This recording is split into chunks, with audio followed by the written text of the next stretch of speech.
Welcome to the weekly worship service of the First Church in Boston, a Unitarian Universalist congregation in the Back Bay. First Church offers this broadcast each Sunday morning from 11 a.m. to noon here at 88.9 FM WERS, a service of Emerson College. The Reverend Edmund Robinson is minister of First Church.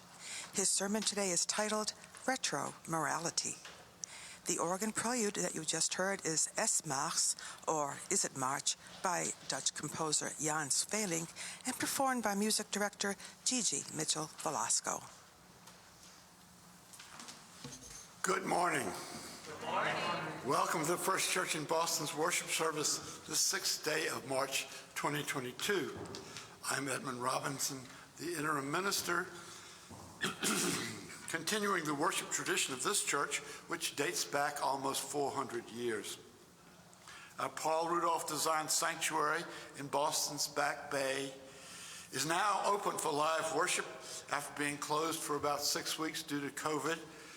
We also welcome those joining us live streaming on Facebook and those who are joining on WERS FM 88.9, the radio station of Emerson College. We hope those joining off the premises will find the time to visit with us in person some Sunday in the future when we can meet you. It is Women's History Month, and our opening words are from the poet May Sarton. Come out of the dark earth, here where the minerals glow in their stone cells deeper than seed or birth. Come into the pure air above all heaviness of storm and cloud to this light-possessed atmosphere. Come into, out of, under the earth, the wave, the air. Love, touch us everywhere with primeval candor. Our opening hymn, number 143, Not in Vain the Distance Beacons. The choir will sing it, and you're welcome to follow along in your hymn books if you want to silently.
Good morning. I'm Vivian Borick, your announcer and a member of First Church.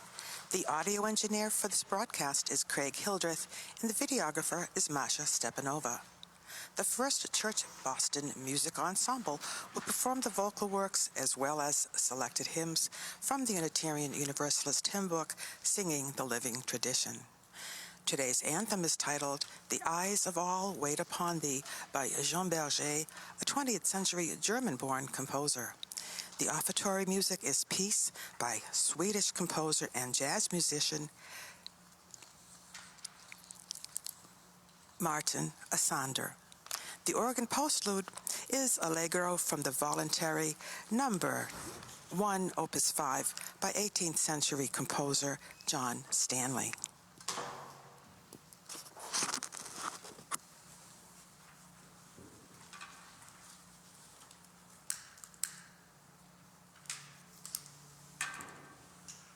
You are the light of the world. A city built on a hill cannot be hid. No one, after lighting a lamp, puts it under the bushel basket, but on the lampstand, and it gives light to all in the house. In the same way, let your light shine before others. Now, I invite you to join me in the First Church Boston affirmation in your order of service. Rise as you are able. Love is the spirit of this church, and service is its law. This is our great covenant, to dwell together in peace, to seek the truth in love, and to help one another. Thank you. Please be seated. We have an important anniversary coming up. This month it will be 50 years that this church has occupied this modernist building designed by Yale's architecture dean Paul Rudolph. We will celebrate on Saturday, April 30th, with a big music concert, and we will have a special Sunday morning worship service and a panel discussion on May 1st as an example of the church, as an example of modern architecture of the period. Please mark your calendars. Help us spread the word, and anybody who wants to work on the 50th anniversary committee who hasn't already been pulled into its orbit, please see me or Janine or Fern. We will definitely put you to work. Our responsive reading is number 665, Transcendental Etude. Adrian Rich. No one ever told us we had to study our lives, make of our lives a study, as if learning natural history or music, that we should begin with the simple exercises first and slowly go on trying the hard ones, practicing till strength and accuracy become one with the daring to leap into transcendence. And in fact, we can't live like that. We take on everything at once. Before we've even begun to read or mark time, we're forced to begin in the midst of the hardest movement, the one already sounding as we are born. Now I want to invite you into a time of meditation and prayer. Invite you to be comfortable in your seats and let loose whatever is holding on in your body, to have your muscles let go, sink into gravity, and if your mind needs a focus, pay attention to the breath in and breath out. Breathe in and breathe out. Breathe in. Breathe out. O Holy One of mystery, fount of every blessing and source of all that is, we ask you to be with the people of Ukraine as they suffer an unprovoked attack on their sovereignty. Keep them level-headed, courageous, and free from bitterness or hatred. As they defend their territory, let them not give way to the urge for vengeance. Most especially, we pray that you give to leaders on all sides of this conflict a vision of a diplomatic solution and the courage to choose it. Amen.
To the Sunday worship service of First Church in Boston, Unitarian Universalist on WERS 88.9 FM at Emerson College.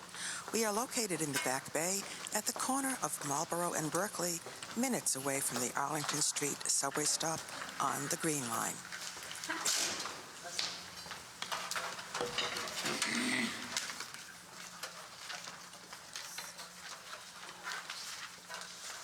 Our sermon reading today is from Heather Cox Richardson's column, Letters to an American, February 27th, 2022. Southern novelist William Faulkner's famous line, saying the past is never dead, it's not even past, is usually interpreted as a reflection on how the evils of our history continue to shape the present.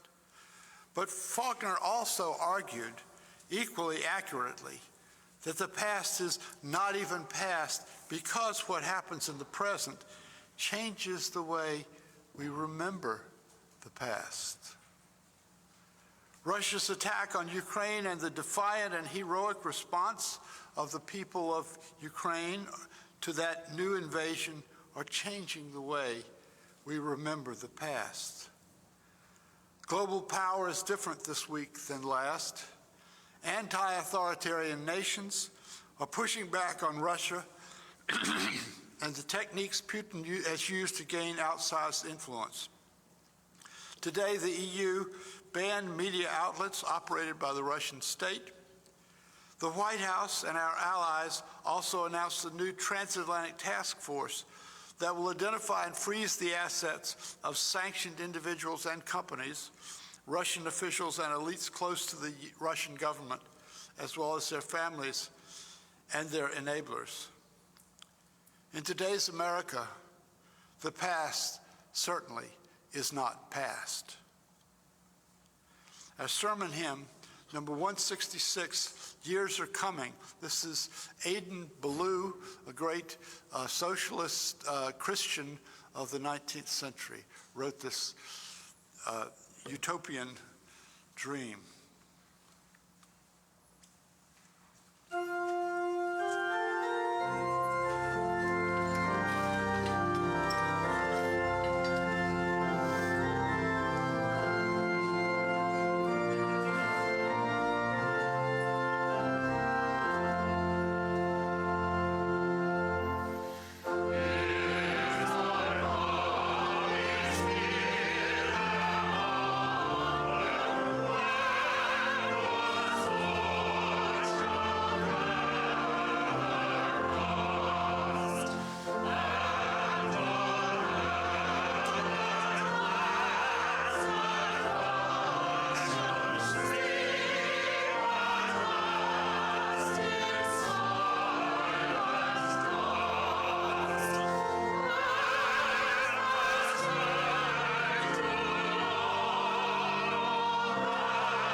The past is never dead. It isn't even past. Richardson goes on to show how the recent Russian incursion into Ukraine is shifting the narrative in the world. It had looked like the democracies were dying, giving way to oligarchies and autocracies. But the reaction of the nations to this act of aggression had even the oligarchs crying foul. We may be transitioning into a new world order.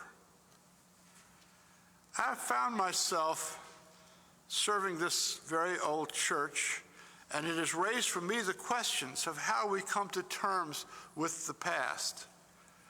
I don't believe that there's one set of moral codes which are unchanging for all times. Rather, I see morality as an evolving thing, like everything else in life.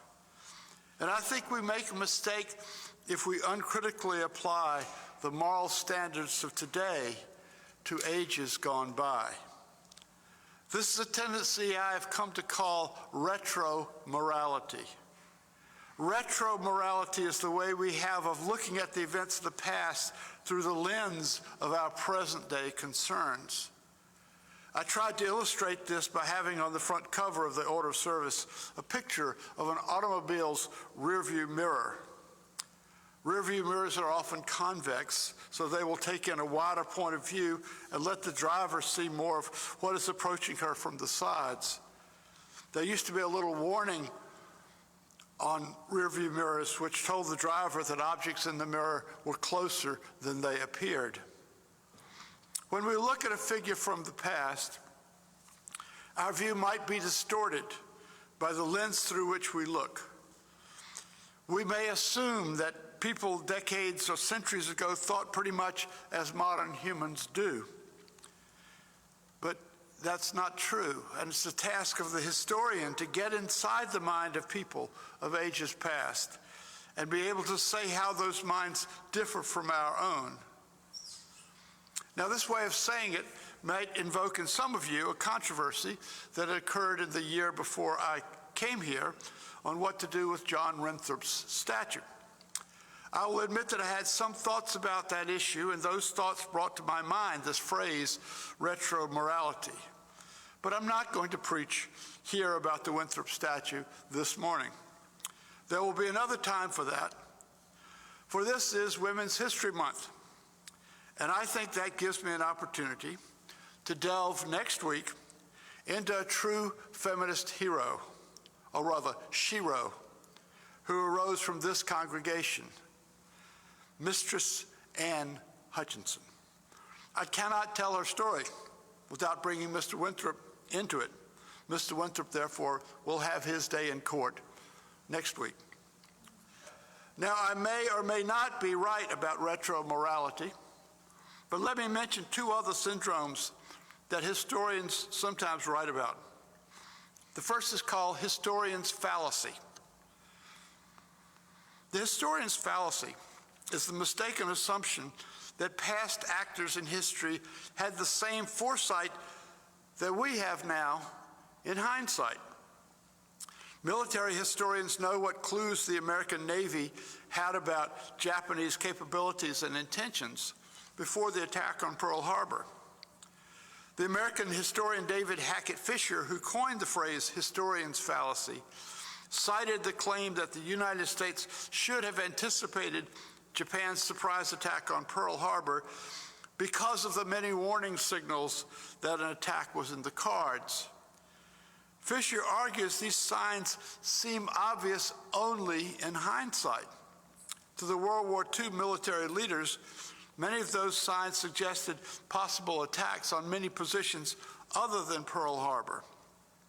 In other words, a good historian strives for objectivity by ignoring his own knowledge of consequent events and employing only what the historic individuals would have known in the context of their own time. If the historian substitutes his or her own knowledge and imputes it to the historical actor, he or she is committing the historian's fallacy. A related problem is called presentism, interpreting the past by means of present-day attitudes. One commentator noted, presentism often fosters moral self-righteousness, employing present-day moral standards to reflect on the Founding Fathers' ownership of slaves, David Hume's racism, or Gandhi's opposition to modernity and technology should not be tainted by our stance of temporal condescension. I like that phrase, temporal condescension. In 2002, Professor Lynn Hunt of UCLA was the president of the American Historical Association, and she gave a presidential address on presentism. She concluded her remarks with these words: "Presentism admits of no ready solution. It turns out to be very difficult to exit from modernity or our modern Western historical consciousness. But it is possible to remind ourselves of the virtues of maintaining a fruitful tension between present concerns and respect for the past. Both are essential ingredients in good history. The emergence of new concerns in the present invariably reveals aspects of historical experience that have been occluded or forgotten. Respect for the past, with its concomitant humility, curiosity, and even wonder, enables us to see beyond our present-day concerns backward and forward at the same time. We are all caught up in the ripples of time, and we have no idea of where they are headed," end quote. Now, our fine Social Justice Committee has recently led us through a book which examines at length the way we deal with the past. Clint Smith's How the Word is Passed. Smith is a poet and a journalist whose writings can often be found in the Atlantic. He is Black and a native of New Orleans, and in this book he sets out to visit sites associated with American slavery, not to see the sites in themselves, but to understand how slavery is explained to the tourists who visit them. I lived the first half of my adulthood in Charleston, South Carolina, which has a lot of antebellum houses popular with tourists. I remember once in the late 1970s taking a visiting folk musician, a committed progressive that I greatly admired, to Drayton Hall, a Palladian magnificence on the banks of the Ashley River. My guest wanted to bait the tour guide about the fact that the beautiful structure we were examining was built by forced labor. But the guide shifted smoothly into a different spiel and started talking about what we knew about the enslaved people who worked there, with family names and skills and training. My guest was actually impressed, but I expect that this spiel was not given to every visitor in that era there, the late 70s. One of the first sites that Clint Smith visits is Thomas Jefferson's Monticello, which was an active plantation in Jefferson's day, of course. The guides there now will freely discuss Jefferson's relationship with his slave and mistress, Sally Hemings, but Jefferson's reputation has definitely slid, either because of his relationship with Hemings or just the fact that he owned slaves. We can see Jefferson's fall from grace in our own denomination. Much of what is now the southeast region of the UUA used to be known as the Thomas Jefferson District, not because Jefferson ever set foot in a Unitarian church when he was alive, but because he was friendly with a lot of the Unitarians of his time. He did a very Unitarian thing in cutting up the New Testament to eliminate the element of miracles. And he said in a letter that in the future everyone would be a Unitarian.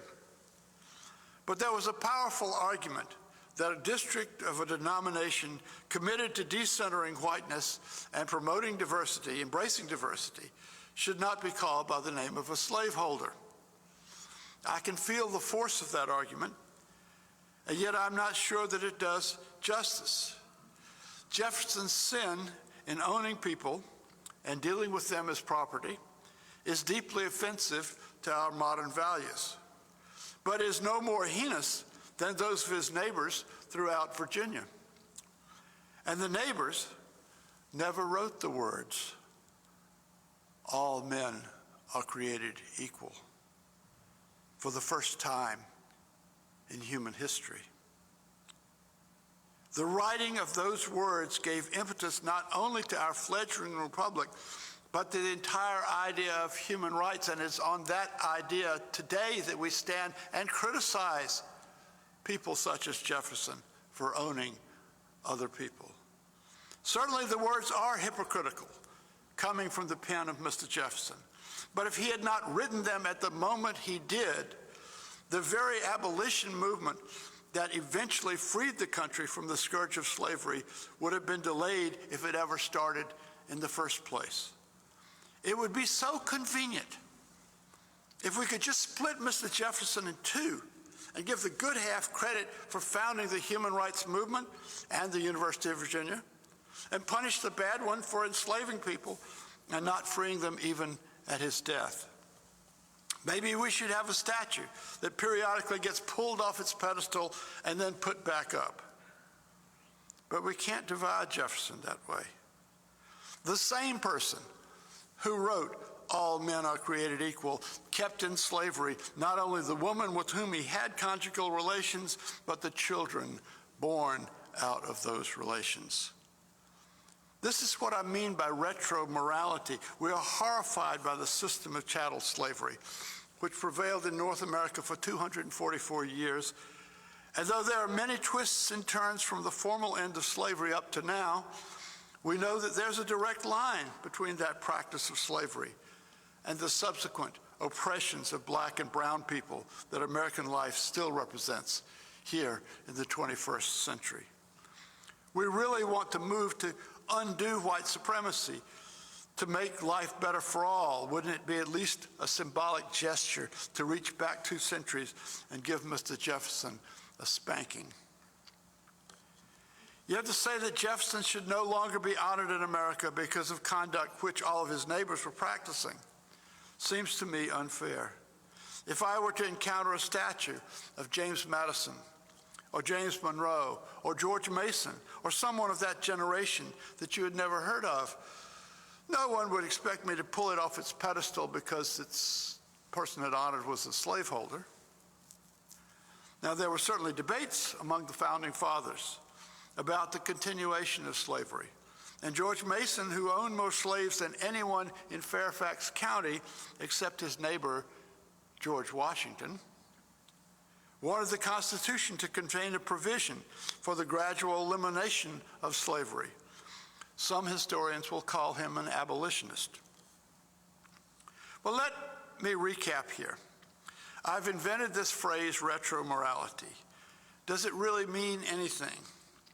I've intended it to mean importing into our judgment of historical figures our present-day moral standards, when the morality of the historical period was very different. And of course, as far as slavery is concerned, we're all abolitionists now. Only the very fringe folks today will make the argument that slavery was beneficial to anyone involved other than the owners and the Southern politicians and capitalists who exploited racial divisions. But before the 13th Amendment, abolition was a very live issue, so that when we judge the actions of an American who lived before that time, we habitually see them through the lens of 21st century morality. There's a certain arrogance in this. There's assumption not only that today's standards are the best, but that there are no others. We can't understand what people in past ages thought until we put aside what we think today, and that is no easy matter. I gave a sermon on Lincoln 2 weeks ago. I greatly admire him, but people are shocked to learn that the man we rightly honor is our greatest president. Said in the debates with Stephen Douglas that he did not believe in the social equality of blacks and whites. What's more, Lincoln seriously entertained a plan that if the Union won the war, would have forcibly deported all African Americans to another country. Where are our heroes? We look in vain for the good guys, someone who is also a hero by our lights, our 21st century lights. But history is a messy amalgam of different ideas, all jumbled up in the particular lives and actions of the figures we read about. There's another chapter in Clint Smith's book that I want to talk about. He visits a cemetery named Blandford outside of Petersburg, Virginia. I had never heard of the place, but a few years after the Civil War, it got chosen as a central repository for the remains of Confederate veterans, and today it has over 30,000 such remains. It is by far the largest Confederate cemetery in America. Clint is in the office of the place when he picks up a brochure and realizes that Blandford Cemetery has been chosen as the site for a rally by the pro-Confederate organization Sons of the Confederacy, and the rally is going to take place in the near future. He makes the decision that he will attend. This is the only time in the book when Smith encounters people trying to make an active defense of secession and the Confederacy. I thought I knew a lot about far-right groups, fringe groups, but I didn't realize there were people like this anymore. I grew up in South Carolina, the first state to secede and the location for the first shots fired of the Civil War. And I grew up on the lost cause rhetoric. It was common in my childhood for my elders to discourse for hours on why the Civil War was not about slavery, but states' rights. But we know now that those opinions were not driven by a study of history. If you go back into real history, you find that each seceding state drew up a declaration of its reasons for seceding, and the preservation of slavery was right at the top of the list. No, the mythical claim that the Civil War was not about slavery was not driven by an assessment of the history, but by the events of those days in the late 1950s and early 1960s, the freedom rides, the lunch counter sit-ins, the voting rights marches, the I Have a Dream speech. What my elders called the Southern way of life, what we now call white supremacy, was under attack. And a retreat to defense of the Confederacy was the offensive tactic used against it. But amazingly enough, the rally that Clint Smith attended was not back in the 1960s, it was in the late 20-teens. Fortunately, he didn't get into any scraps. He kept his journalists cool and managed to engage with several informants in the course of the afternoon. All of the lost cause advocates that Smith talked to were bringing retro morality to their subject. They were looking at the Civil War through the lens of denial, that there were problems of justice between the races today. And they projected that back on the America of a century and a half before. They thought the Civil War was neat because they could not relate to the pain, either present or past, of which it was the symbol. Clint Smith spent an afternoon at Blandford Cemetery with people who seriously contend that the Civil War was not about slavery. Then Clint looks back into the history, looks back into the books about the battle that started on that land, which is called the Battle of the Crater.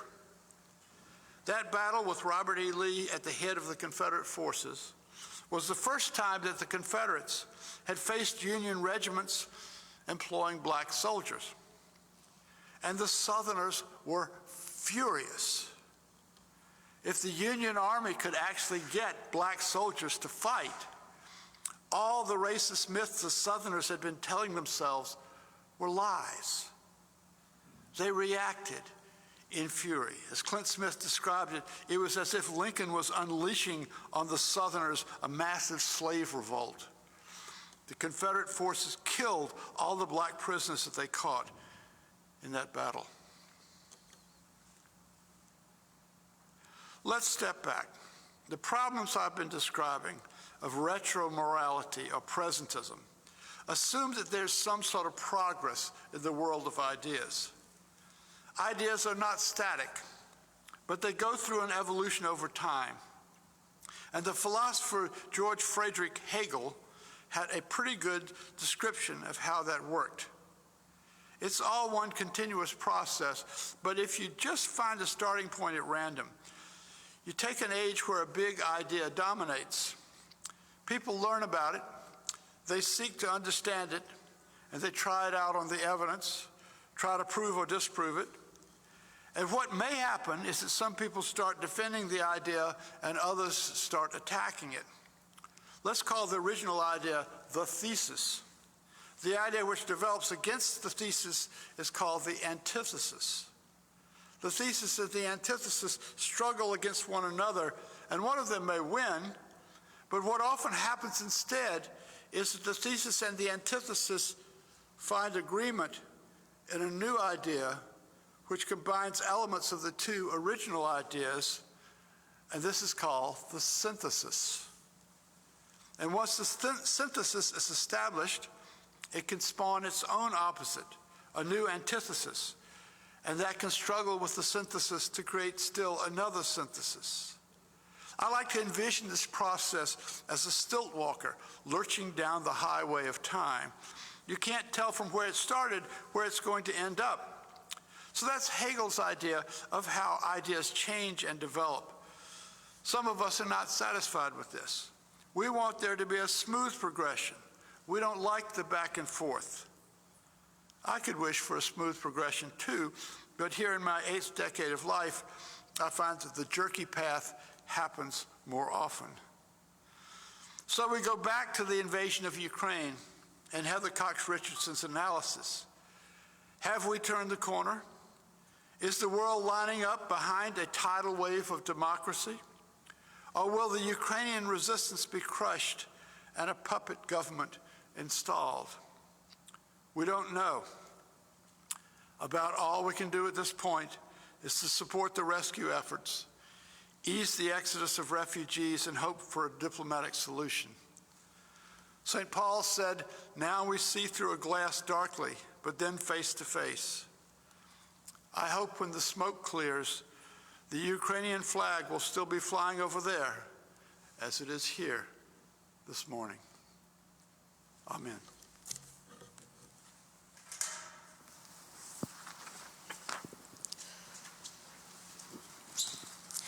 We have now come to the offertory part of the service. If you'd like to make a donation to support the work of this church, you could write out a check to First Church at Boston and mail it to 66 Marlborough Street, 02116. You can also donate using text messaging on your smartphone.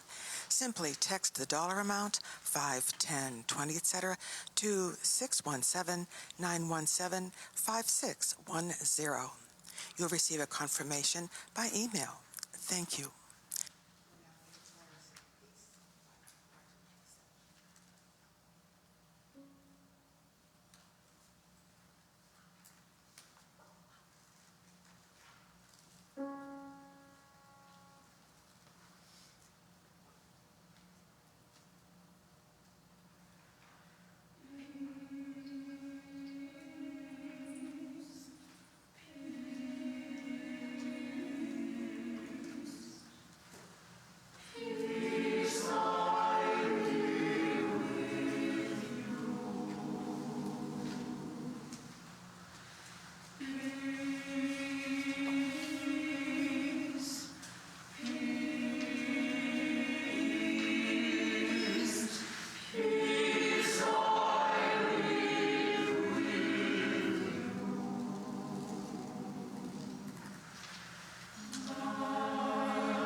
First Church in Boston, Unitarian Universalist at 88.9 FM WERS at Emerson College.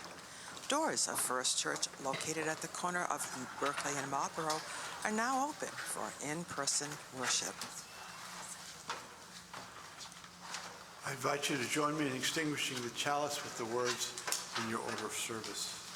We extinguish this flame, but not the light of truth, the warmth of community, or the fire of commitment. These we carry in our hearts until we are together again. Our closing hymn is number 121, We'll Build the Land.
closing words are by Russian poet Donna Markova.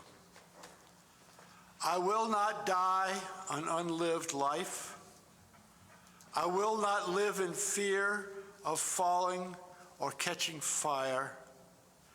I choose to inhabit my days, to allow my living to open me, to make me less afraid, more accessible, to loosen my heart until it becomes a wing, a torch, a promise.